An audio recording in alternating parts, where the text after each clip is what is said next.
Indiana health officials say more than 20 people in the state have died from this year's influenza outbreak. News 18's Krista Henry reports if you haven't gotten your flu shot yet, it's not too late, and health officials are urging people to be safe before it is too late. It's the bug that keeps on growing. Millions of Americans nationwide have been hit hard this year with influenza.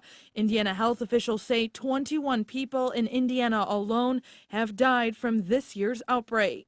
I think we're seeing at least 50 to 75% more cases of documented flu. Doctors say if you haven't already gotten your flu shot, there's still time to try and fight the bug that keeps biting. It's never too late to get your flu shot, even though we're into January, even when we get to February.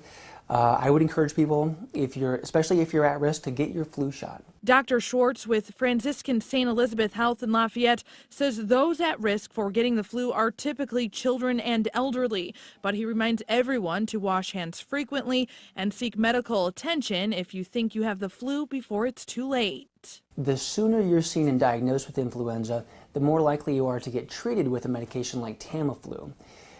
We can start that if we catch influenza within the first 48 hours of onset. After that window, there's really not an advantage to Tamiflu. But how do you know if you're just sick with the common cold or if you've been exposed to influenza?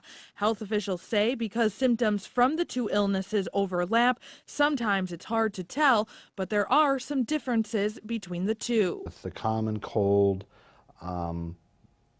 it's been kind of ramping up for a little bit. The runny nose, the sneezing, the coughing usually starts out minor and kind of works its way to being a little bit worse. Influenza for many people tends to be just more severe. So whereas with the common cold, you're still up, you're moving around the house, maybe going to work. With influenza, most people, they're sick enough that those things are very challenging. The virus should stick around until March. 2 of the flu-related deaths in Indiana so far were patients younger than 18. Krista Henry, News 18.